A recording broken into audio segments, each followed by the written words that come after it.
Good morning. Namaste, namaste. Today I'm filled with overwhelming feelings of happiness and joy to welcome His Holiness, the 14th Dalai Lama, to our community of learning. I also welcome our guest of honor for today's program, Ms. Nagma Morarji, special guest, Mr. Ranjit Bajaj, Advocate Kushal Sharma, Mr. Shakti Singh, and Mr. Nikhil Kashyap. To all those who are watching this program on their computer and mobile screens throughout the academic and legal community from around the world, I welcome you to this auspicious occasion. At present, the world is passing through very troubled times.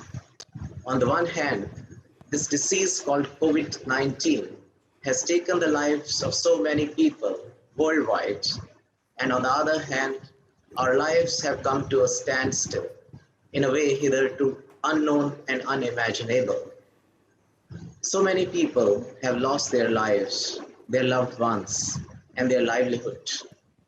This disease has not only cast a shadow of gloom on the world, it has also reminded us about the fragility of life itself, which we had mistakenly taken for granted. During these unprecedented circumstances, we are forced to turn inwards and explore the hidden resources that lie dormant in our consciousness.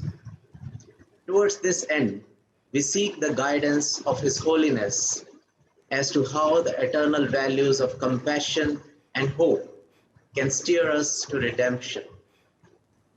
Let us all be fully alert to and accepting of His message to live responsibly for our sake and for those who will follow us on this earth. Friends, we are most fortunate to be in the presence of the great spiritual master. Please join me in welcoming His Holiness, the Dalai Lama, to this forum. Now, I would like to request Your Holiness to address us with the following invocatory verse. As in the dark we grope, when humanity seems going down the slope, wondering how with this pandemic to cope, pray guide us on the path of compassion and hope. Thank you very much. Thank you. When we face some problem, some difficulties, then as Shantadeva, the 8th century's great sort of scholar of Nalanda, in his writing, Kasa, Bodhisattva Charya Avatar. Bodhisattva. Bodhisattva Charya Avatara. He mentioned in it, when we face some problem, then we should analyze if that problem can overcome. Then you see, no use, no need to worry, work hard. If the situation no way to overcome, then no need to worry. Just we can't avoid that. It's very realistic sort of expression. So now we should think whole world. When we face some problem here and there, then are sort of short-sighted and narrow-minded, then that problem appears unbearable, very, very huge one. If, you see, we look from wider perspective, then that problem,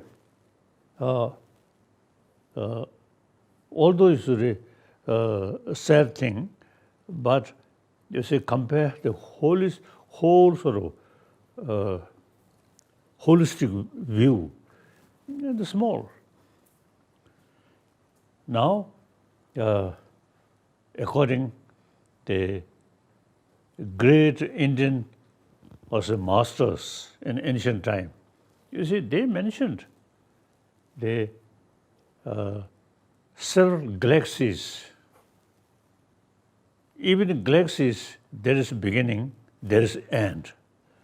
India's logical sort of explanation, anything due to its cause and beginning, there must be end. This is logical. So the whole universe, whole galaxies, you see, a few, I think at least 1 billion years. And our sun also, you see, there was a beginning, so logically there will be end. So now I think one indication our galaxies, or I think our galaxies, you see, towards the, according to the Indian ancient text, you see, the cause of ending whole universe, one occasion, you see, fire, one occasion, water, one occasion, air. Wind, no. Wind.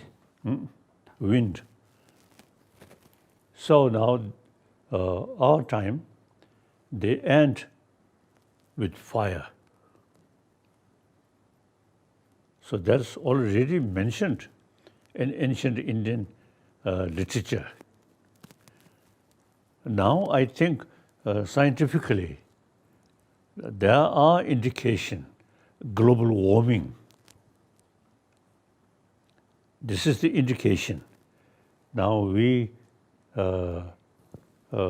go towards the fire, Yes. ending our whole galaxies with fire. So according to some scientists, you see, they say next few decades, the global warming reach such a level, all the rivers will dry. And then a green world become a desert. So we have to think the more holistic. Then the present human generation's problem is tiny.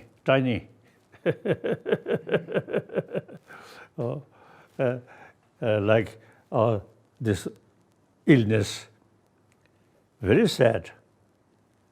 In this country also, now number of people getting this illness. Yes. Very sad, very sad. But these are, again, you see, Indian literature mentioned, you see, the ending our planet through violence, through war, and then illness, then famine, starvation. It mentioned. So now, these are natures of the process. So therefore, we have to think more holistic, and at least, I think, our lifetime, no danger. And meanwhile, you see some of these illness, there are some scientists now already investigate certain sort of medicine. I think India's 1,000-year-old is a medical system, Ayurvedic. Also, you see, may have some sort of significant, help. So as I mentioned earlier, you see, we must try to face this illness. Then meantime, you see, even those people who already get some problem, then should not feel too much helplessness. It is part of nature's procedure. So therefore, it is part of nature. Meantime, try our best to use the medication. I think sometimes I feel Tibetan medical system, very similar Ayurvedic medical system. Then plus Chinese ancient medical system. The Tibetan the medical history, they say in 7th century, the 8th century, under the leadership of Tibetan Emperor Chisung Tezen, you see, it takes some kind of semi-international medical conference. The local Tibetan medical system. Medical system, and then Ayurvedic from India, then Chinese medical expert, some kind of international meeting about medical system. So modern Tibetan medical system combine Indian Ayurvedic, then Chinese tradition, then local Tibetan tradition, like that. So now see, all facility, they are very easy. Invite some Chinese, ancient Chinese, some expert about ancient Chinese medical tradition, then Indian Ayurvedic, then some Tibetan, then some modern scientist, Western medical system. So I think worthwhile take some kind of conference on discuss and how to deal this problem.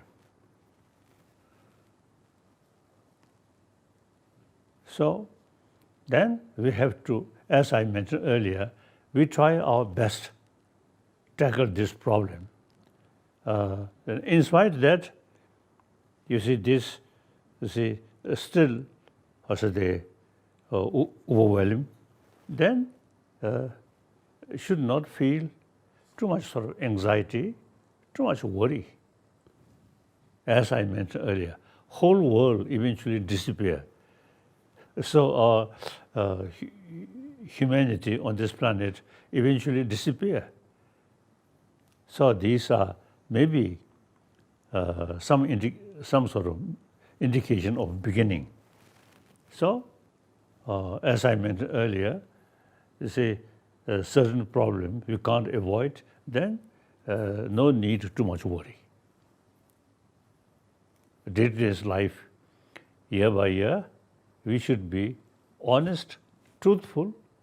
So while remaining, I think few generations, we should create happy humanity on the basis of Indian thought. Over 2,000 years, India developed ahimsa. Ahimsa related with karuna. So this ancient Indian thought, karuna, ahimsa, now is part of your own tradition. We also is a disciple of Indian tradition, so we also practice these things.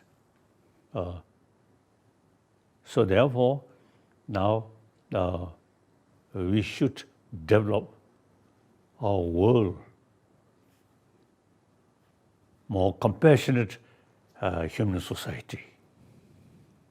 Because you see, the Western education very much sort of materialistic sort of oriented.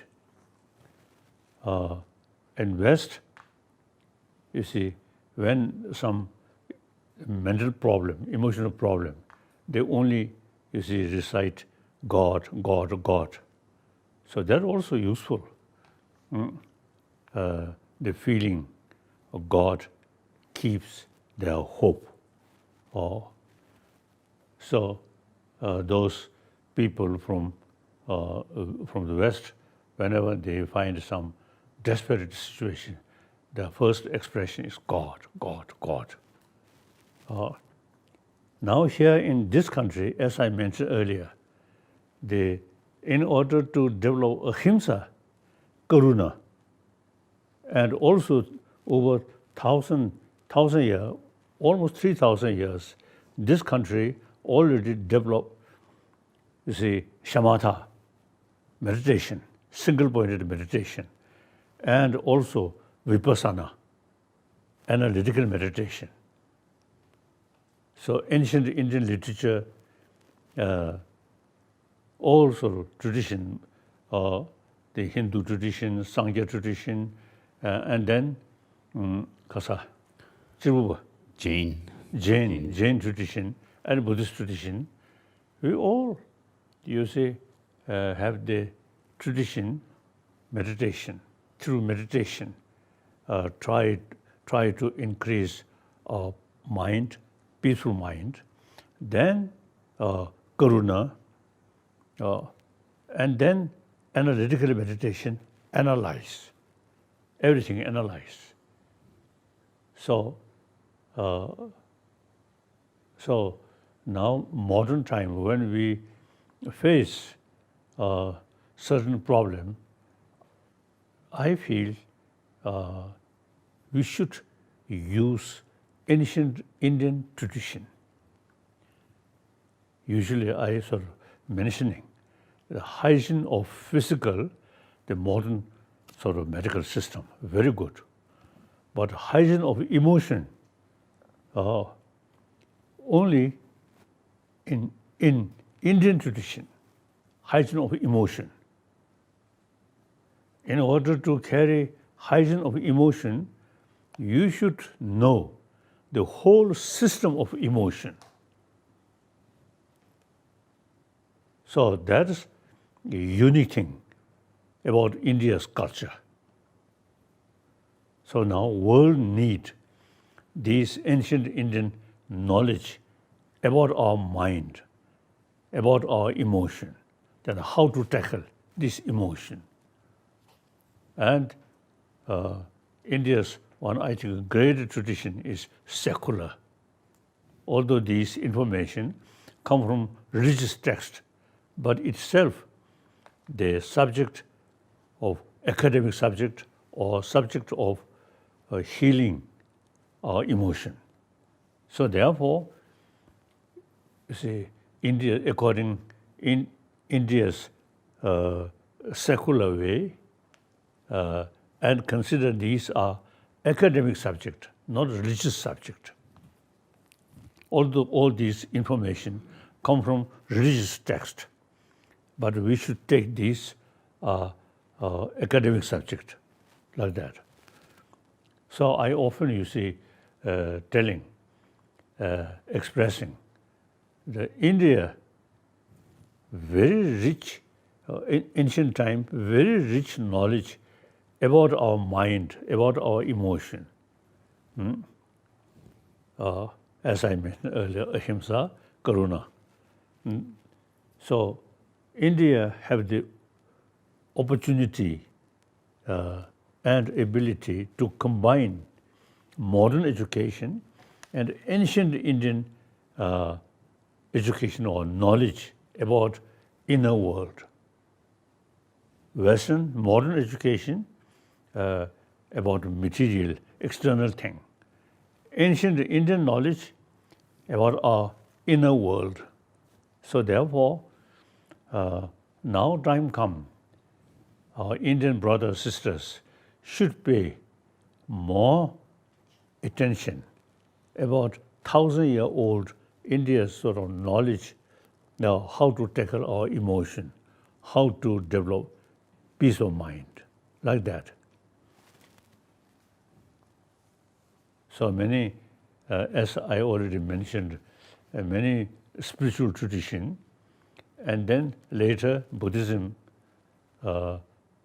In Buddhism, you see, Pali tradition and Sanskrit tradition. Sanskrit tradition, after Buddha, eventually Nalanda developed, carrying Sanskrit tradition. Sanskrit tradition is very much emphasis reasoning, not a faith, just a faith. So Buddha himself, you see, told us, "Oh, my follower, monk or nuns should not accept my teaching out of faith, but rather thorough investigation and experiment." So that Buddha's teaching is a very scientific way. He emphasizes on reason, not faith. So therefore, you can see all Nalanda masters like Nagarjuna, Arya Asanga, Chandrakirti, Dharmakirti, Dignac, all these great masters are, say, academician, great practitioner of Buddha Dharma, but they approach the Buddha Dharma always reasoning. If they find some contradiction in Buddha's own word, we reject. Like Nagarjuna, this great master of Nalanda, say, some Buddha's teaching we cannot accept because this goes against the reason, like that. So therefore, the Nalanda tradition, as Indian tradition, Sanskrit, India's ancient language, we have, you see, about 100 volume translated, 100 volume about Buddha's own teaching, translated from Pali, some books from Pali, then rest of many books translated from Sanskrit. Then Nalanda masters, you see, there are sort of commentary about Buddha's teaching, altogether about 200 volumes, altogether 300 volumes. We study many of these books. So ancient Indian sort of knowledge. Now I think time come, as the previous century, Mahatma Gandhiji, ahimsa, non-violence, you see, he practiced within the country, then show the rest of the world India's struggle, non-violent way. So South African, like because Bishop Tutu and Nelson Mandela, they follow Gandhiji's also the ahimsa. And then America, also kasa Martin Luther King. So many great leader, you see, they very much sort of impressed the Mahatma Gandhiji's non-violent way. So now, today, 21st century, India, I feel India have greater potential to offer whole world about how to take care about our emotion, how to keep peace of mind, not through just prayer, but through analyze. So now you Indian, now firstly, within country, in education field, the education about our mind or emotion, these things, as a academic subject. Then India can, as I mentioned earlier, combine modern education and spiritual, ancient Indian, also the education combined. Then you can offer, you can show rest of the world. I think today's world, too much problem about emotion. So that creates unnecessary problem. So in Western education, only pray, not much sort of education, how to deal with our emotion. So, so India, I feel that you still kept those ancient Indian knowledge, now make more, it should make available about this information, how to tackle inner emotion, and how to keep peace of mind. Okay.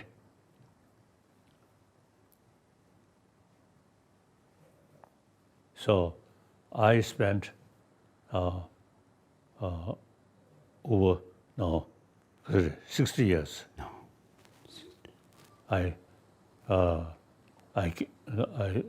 I stay in this country. When I first came as a refugee, one way sad, but one way India is our original spiritual place. So we feel happy. And then plus this most populated democratic country with the rule of law. India, West India, like Punjabi, and then South India, Karnataka state, or these different language, and then East India, Assam, this area, different language, different sort of writing, script. But India, all these different sort of people, different culture, different language, live happily in union of India. So now this country, I really also appreciate in modern time, India still kept this ancient knowledge, meantime a fully democratic country. So only two nations, most populous nation, China and India, over 7 billion population. India, China, ups and downs too much. But India kept democracy. and rule of law. So, the China, great nation, and historically, China, Buddhist country, many Buddhist temples in China. But now, recently, it's too much ups and downs. But human, also the emotion. Now today, China, the number of followers of Buddhism, about 400 millions. So now eventually join China, India, more or less same culture.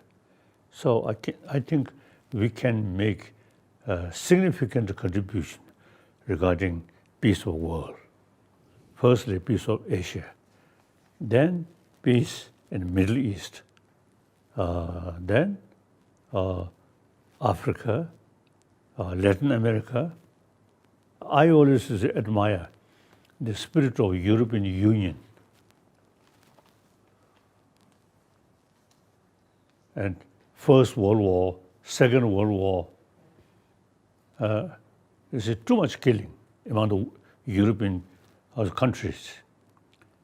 For example, French and German. Historically, they are truly arch enemy. But then, after Second World War, under the leadership of de Gaulle and Adenauer, they now, also the fighting, killing is no use, outdated. Instead of that, we should develop union of Europe. So since the European Union developed the last few decades, no longer any violence. So I often used to express, like European Union, the Latin America, Africa, too big. You can imagine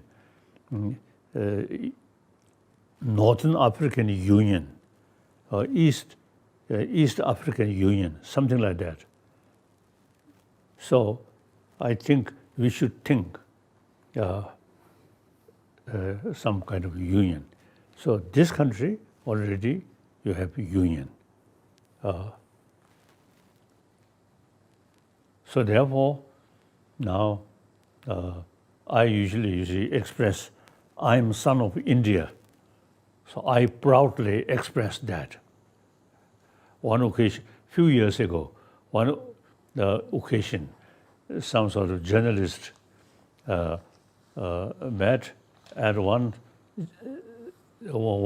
journalist used to ask me, why you express you are son of India? Then I mentioned my brain, each part of my brain cell filled by Nalanda thought. That's Indian. And then this physical survived with Indian dal, Indian rice, Indian chapati. So therefore, I am son of India. Really, I feel, my life not easy, lot of difficulties. But during this period, the Indians thought to keep inner strength. So therefore, through my own practice, the ancient Indian thought very, very useful. So now, wherever I go, I always tell ahimsa, ahimsa. That's India's message. With that karuna, like that. So therefore, I consider I'm truly son of India. Then, in the reality, now today, I am longest guest of Indian government. So now, since the people of India and the government of India from during Rajendra Prasad, Indian president, wonderful. Then Pandit Nehru, and so on. They really look after Tibetan community, Tibetan refugee, and including myself. So therefore, now I really feel very happy. So therefore, now I would say, to pay back. To pay back your kindness. As I mentioned earlier, you see, the most part of my life spent in this country, and Indian public, Indian leader, very much sort of take care of me. So now my sort of repay. Yes, I am trying. I dedicated. I determined to revive ancient Indian knowledge according secular way in modern India. The rest of my life, I dedicated to serve to revival of ancient Indian knowledge about our mind, about our emotion. So far, when I talk these things, the Indian, also the public, particularly the students, their response very good, so very hopeful. So now you also, so this movement, one single person, only two hands. So I need more,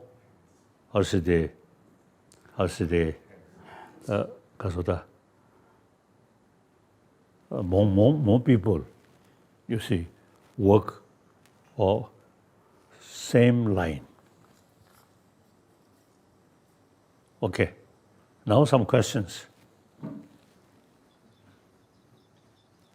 Morning, Your Holiness. We have 6 questions here. Yes. And the first question is from Miss Dinesh Bhatia. She's a law student from Delhi University. Dinesh Bhatia, please. Good morning, Your Holiness. My question is, how being spiritual is different from being religious? Can we both be religious and spiritual at the same time? Can an atheist be spiritual too? Thank you.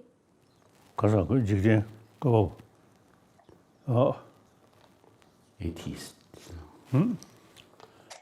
Now all religion, all major religious tradition, you see, inspire different philosophy. Some say, like Christianity or many other religion, Islam or Judaism, you see, believe God as a creator. Then Jainism, Buddhism, you see, no creator. But the essence of Christian practitioner is loving kindness and forgiveness, tolerance, self-discipline. So similarly, non-theistic religious tradition, including Buddhism, also, you see, main practice is loving kindness, forgiveness, tolerance. So all those religious tradition, you see, inspire different philosophy, different concept, but all carry same message of love, no differences.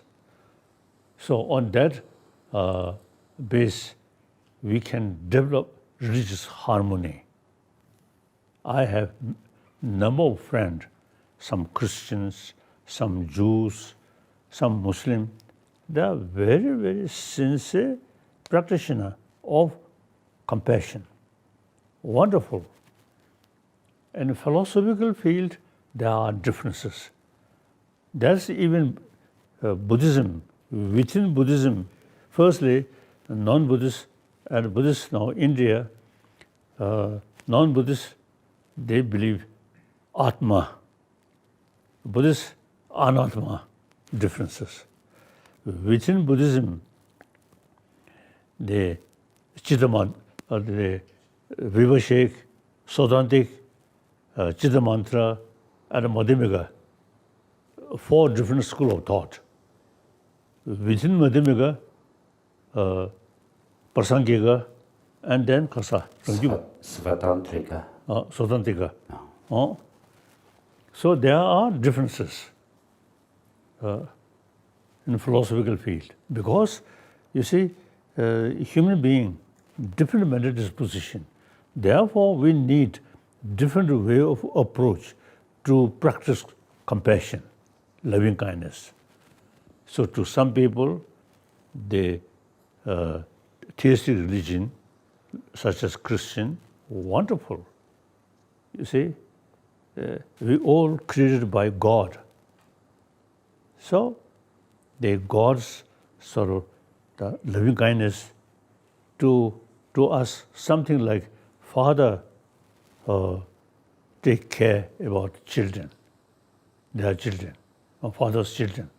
Like God, like Father, all human being, all whole world or universe created by God.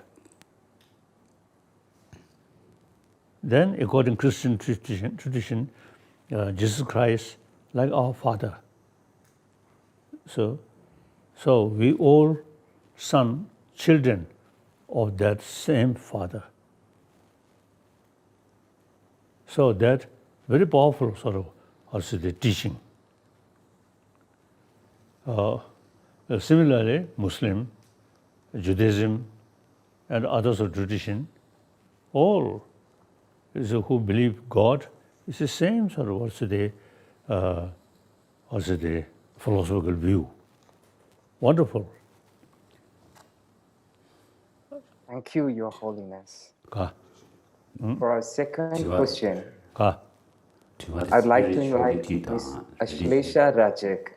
She's a judge in the Rajasthan judiciary. Ashlesha, please. Nice to meet you. Oh, that we call Ka. Oh. You know, because the very reason there are so many different philosophy, you see, try to reduce a wrong view. Within Buddhism, as I already mentioned, you see, things yes, okay. Question, yes, your question. Ashlesha, please unmute and ask your question. Unmute. Sound?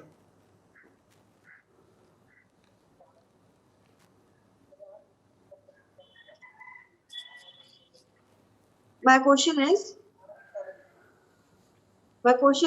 how can one see things objectively and not with own preconceived notions? Thank you. Kasa. 수술로지가 원기 유통하면 해봐. 디 유통해야 돼. 뭐 변내수도 여버지 통해야 돼. 다시 가열세죠. 로지가 원기입니다. Now, according now quantum physics, you see, they already sort of realize, already mentioned, there is differences, appearance and reality. Now, at least a material thing, so far, so quantum physics not much deal with mind, external thing. So, according to quantum physics, external things appears it exists by, as appears.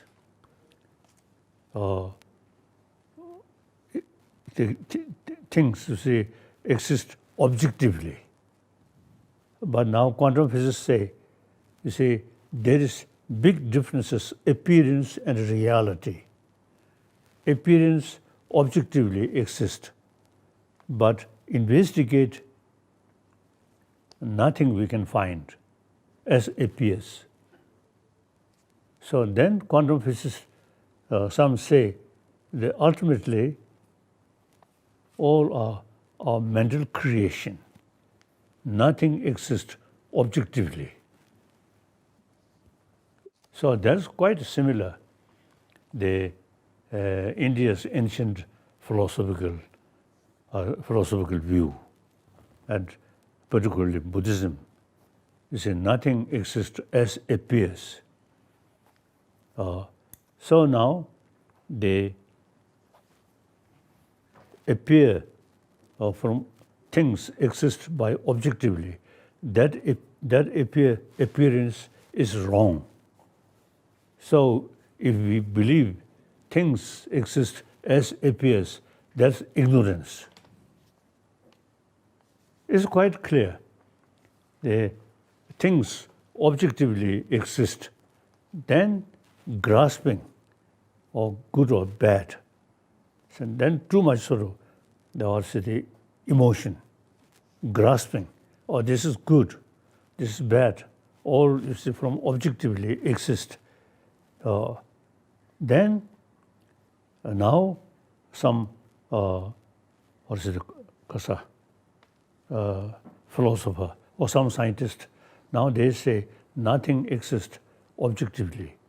So if you go deeper level, or mental creation, there's some scientists say that. That's exactly the ancient Indian thought. Usually, as I mentioned earlier, within Buddhism, like a Madhyamika philosophy, nothing exists as appears. Or if you investigate, nothing exists by itself. Almost to say mental creation. So particularly Chitta Mantra, another Buddhist school of thought, they say all are mental creation. Nothing objectively exists. So these reduce our negative emotion. Oh, this is good, too much attachment. This is bad, too much negative attitude. Now these reduce. Now even nowadays, some student who study about quantum physics. Now some express when they more faith about quantum physics, nothing exists by objectively. So their feeling of grasping reduce. So the grasping objectively exists. That is the basis, according Indian philosophers or Indian psychologists, according to their view. You see, the very basis of our anger, attachment, all these, you see, based on the feeling of grasping objectively exist. So like, as I mentioned earlier, Madhyamika philosophy, nothing exists as appears. That direct antidote, one serious ignorance, things are there, and then attachment, or then anger, then fear. Like that. So the Buddhists we call shunyata, concept of shunyata. The reason why things not exist as appears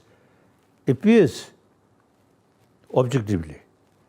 The reality, everything, every existence is on the nature of interdependency.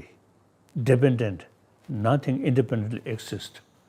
So that we call patit samubandha. Everything interdependent. Even Buddha, if we investigate, where is Buddha? Nothing.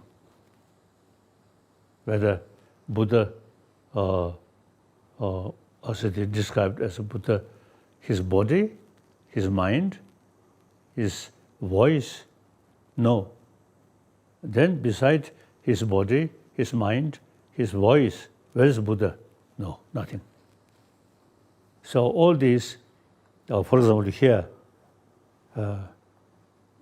you one human sister, I'm one human brother. Beside this body, speech or voice and mind, where is I? Where is self? Do you find self beside your body and mind? Where is your self?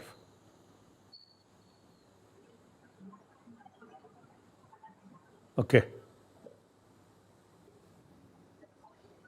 Thank you, Your Holiness.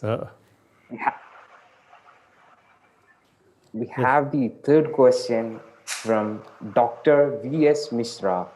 He's a professor at the Banaras Hindu University, Varanasi. Professor, please.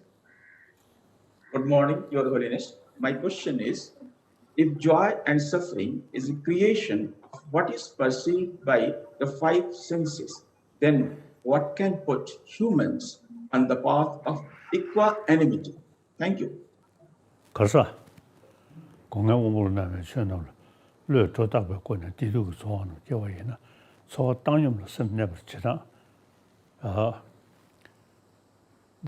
all these of course we should accept there is good and there is bad, but you see too much grasping or that causing emotion.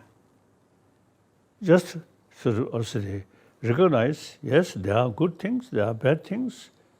Our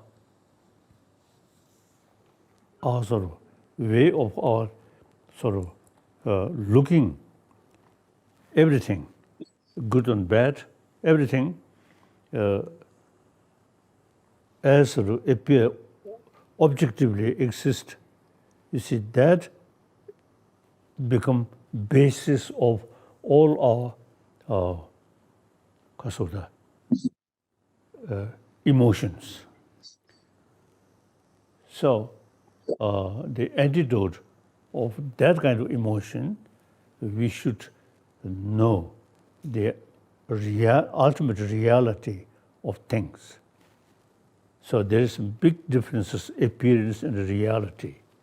All destructive emotion based on appearance. So the antidote of that, they realize the ultimate reality, nothing there. So that's the, as I already mentioned, all the negative emotion, you see, based on appearance, things independently exist there, and then grasping, this is good, this is bad. Now, the antidote of that, realize nothing exists as appears. Then the Madhyamika philosophy say that nothing objectively exists. All chakwa, jiten chakwa ko nahi ba. By way of conventions. The one very clear also the expression by Chandrakirti. Correct. Dao chakwa. Chandrakirti.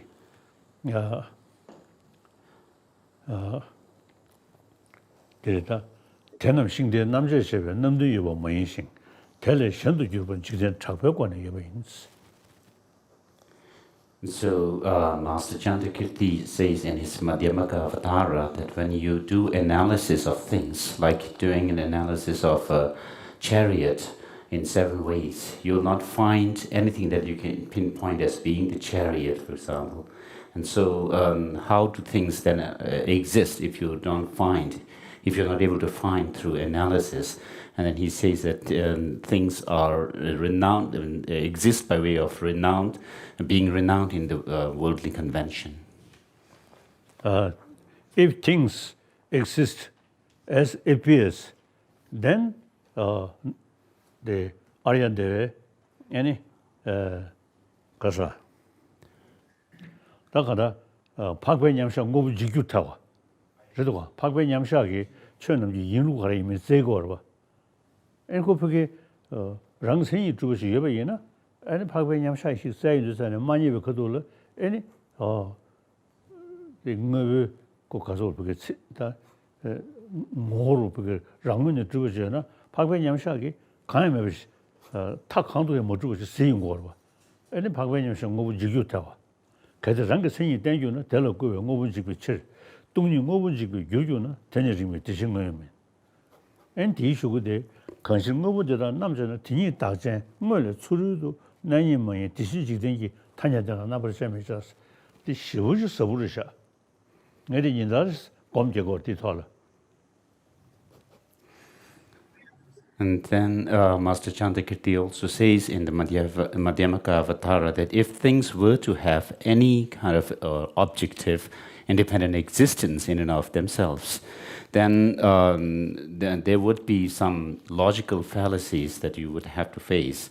And he points out one of them is that someone who is able to see the reality as it is, because the person is doing this deeper analysis into how things exist, it must be found by his cognition. And whereas that's not the case. And then, therefore, if things were to have any objective independent existence, it would mean that it would be tantamount to say that this perception of that Arya being who has actually seen the reality as it is destroying the things. Because he's actually not able to find the things having any independent objective existence, which is what he should find, having found the reality of the things as it is. And therefore, the Arya being's perception or cognition would be a destroyer, a cause for destruction of the things and entities. And that's one logical fallacy that he points out. And then the other one that he points out is that the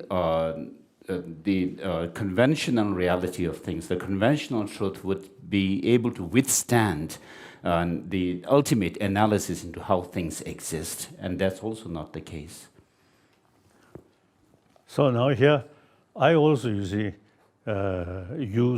quantum physics when I meditate about shunyata. Beside Madhyamika Mulakarika, you see, their sort of explain their sort of point. I always meditate on it, and then also use quantum physics. So one Indian scholar, Rajaramana,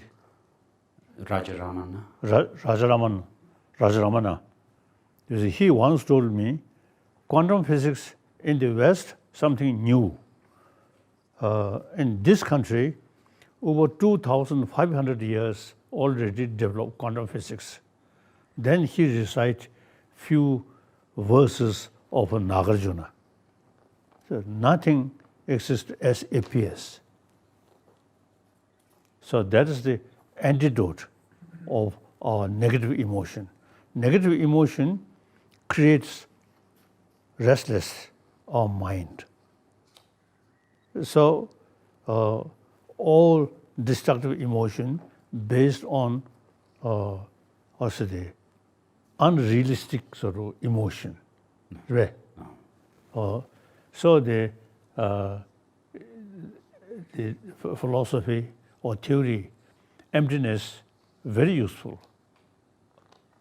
I daily, as soon as I wake up, I'm thinking nothing exists as appears.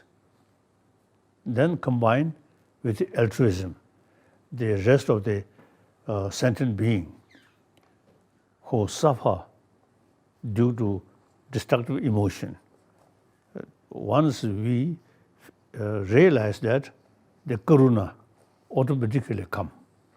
So then you get the determination.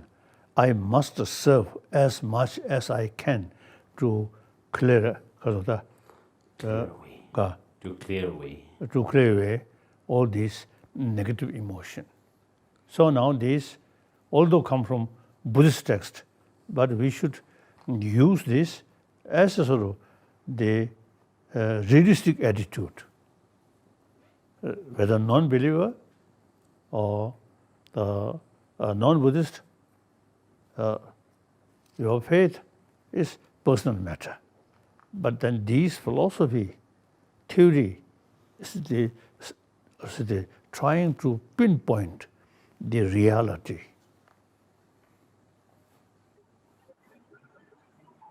So as I mentioned earlier, India's also great, because of the great thing, secular. Now, many scientists also now showing interest about, you see, Nalendra Masters, also the thinking like that. Okay. Thank you, Your Holiness. And for the fourth question, I would like to invite Mr. Vijay Pandey, the Vice Principal of Chapra Central School, Saran, Bihar. Vijay, sir, please. Namaste, His Holiness. And the question is how to have mental peace and why so many people are depressed nowadays and how to get rid of it. And said, Your Holiness, this question is from Vijay Pandey, sir, Vice Principal of Chapra Central School. And that is related to your friend J.P. Narayan, Jayaprakash Narayan, who was your friend and who was supporter of Tibetan people. And I'm taking this question on his behalf because of network issue. He can't himself take this question.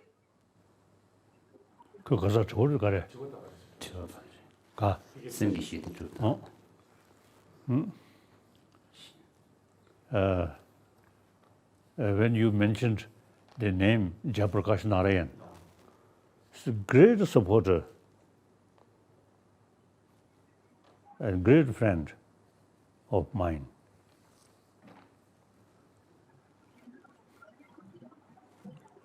Wonderful people. Now, as we already sort of discussed, the destroyer of inner peace, not external weapon, external enemy, but your own destructive emotion. Actually, Shantadeva mentioned your enemy is best teacher of your spiritual practice. Without enemy, there is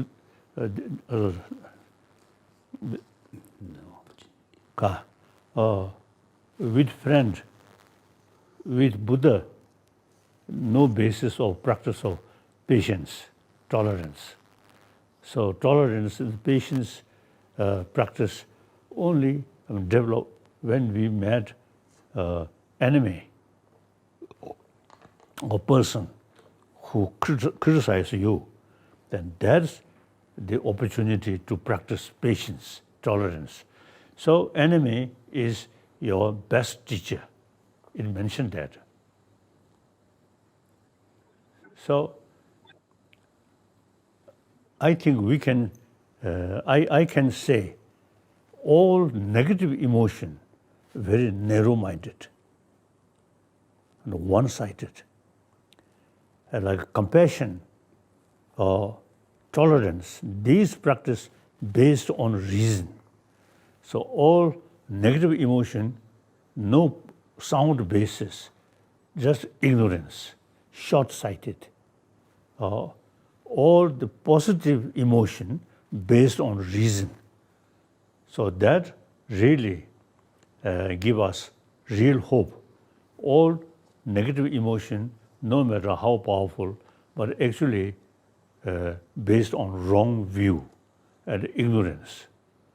like compassion, karuna, ahimsa, these based on reason.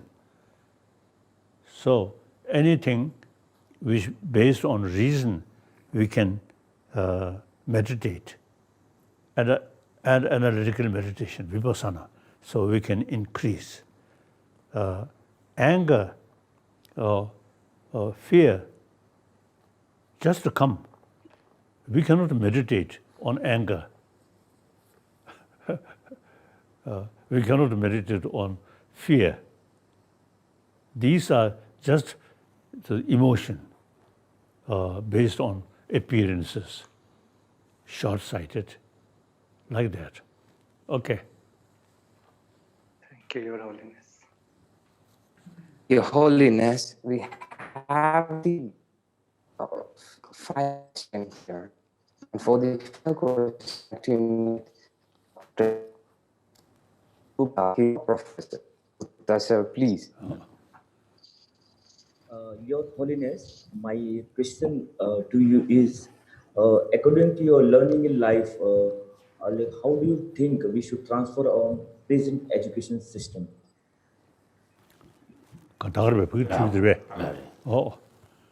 That's my main concern. So-called modern education. For example, this country is introduced by Britisher.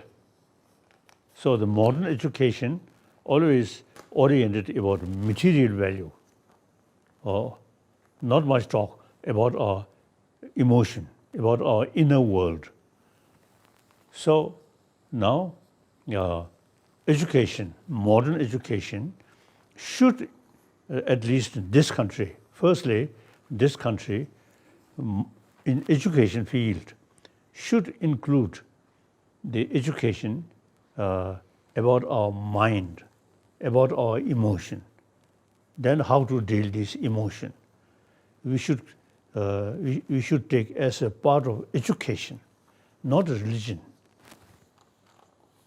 So only this country, you see, can combine ancient your knowledge, how to deal emotion, these things, as an academic subject. With that, modern education. Now I often, you see, mentioning modern education about, you see, something like kasa, hygiene. Physical hygiene. The modern education only, you see, taking care about physical hygiene or physical health. That's not sufficient. Now, ancient Indian knowledge about karuna, ahimsa, these you see related with our emotion. So I usually call hygiene of emotion. That modern education, that lacking. Now, India, you see, should combine modern education, very useful about science, including science, technology, these things, very useful. With that, how to develop inner peace. And in order to inner peace, not through prayer, not through faith. Some people, through faith, very useful, wonderful. But here, you see, we can analyze about the very nature of emotion. Then those emotions, when we investigate, no proper basis, then automatically reduce. So those emotions with reasons, the thinking more, and meditate, and analyze, analytical meditation, then it increases. So this country, I think, real opportunity to combine ancient Indian knowledge and a modern education, combine these things. Okay. Your Holiness, we have the last and final question. And for that, I would like to invite Mr. Ranjit Bajaj of Minerva Academy. Sir, please. Namaste, Your Holiness. It's a pleasure to be with you. My question is, us Indians, as humans,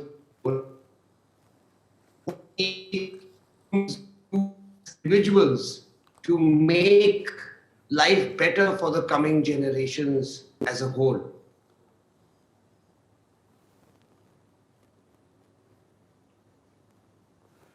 Mainly education. I feel education. The existing so-called modern education is mainly concerned about physical world. That's not sufficient. Now, India's 1,000-year-old knowledge how to tackle our emotion, that taking care about our inner world. Now, firstly, India have the opportunity and ability to combine modern education and ancient Indian education about emotion, about mind. That, firstly, Indian universities eventually, I think, should create certain class, you see, without a religion, simply about our emotion, about our mind, these and modern education combination. Not the temple or some sort of For worshipping. some worship, Place of worship. in education, secular education field, you see, should introduce about our inner world, how to develop inner peace as a part of education, not as a religion, not talking God, not talking next life, not talking Buddha, simply as a sort of the academic subject. Other country, you see, no sort of opportunity, no ability, because not much knowledge. Now, this country already have a fuller knowledge about our inner world. So now this, not in temple, in classroom, should study as an academic subject. I feel that. Okay. I think these things. Thank you so much.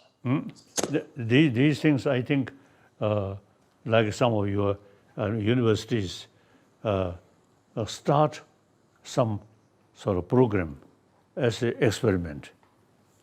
And after this illness problem disappear, I will come and talk, discuss. Okay.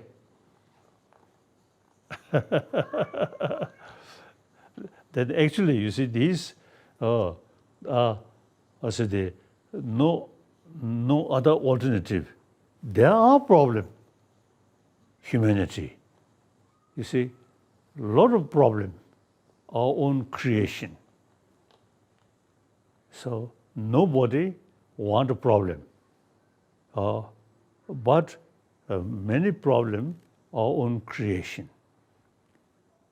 So young children, I think not much sort of also the because of the worry. I think all these human created problem, not by the children. Children, very honest, and very much appreciate their mother, their families' affection.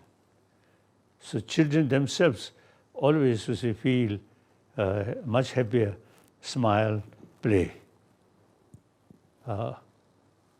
Then Now scientists also, some scientists say, basic human nature, since we are social animal, any social animal, the sense of concern of your own community always there. So sense of concern of your community is nature, biological factor. The problem, when we join our education, not much talk, these things. Then when I think textbook and teachers, you see, mention some the heroes. So those heroes actually, you see, too much attachment, oneself, self-centered, then fight, kill. So children, very when they are young, as a social animal, very kind. And we always look mother's kindness. Then once we join education, then not much talk about these things. Only, you see, a material sort of life, and then a materialistic life, and then also, you see, mentioning your past heroes. Mostly heroes are killer. So I think existing education, I think, is spoiling basic nature, a more compassionate nature as a social animal. That eventually is neglected. The other, are considered too much, too strong, because of the too much emphasis, we and they. So, as I often use in mentioning, the existing education system now should include education about inner peace. In that, automatically come the subject of karuna, subject of ahimsa, automatically come.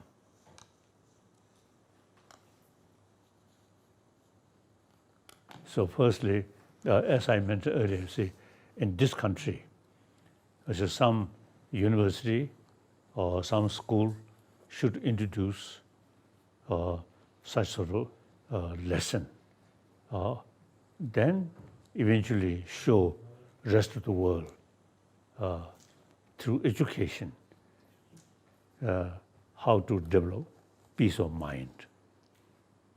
And that ultimately, through that way of education, peaceful community, peaceful world, then eventually we really can materialize a demilitarized world. Okay, thank you. Thank you so much, Your Holiness, from every one of us. Thank you so much. Thank you. Thank you, Your Holiness. Thank you. Thank you. Thank you, Your Holiness. Bharat Ratna, Bharat Ratna.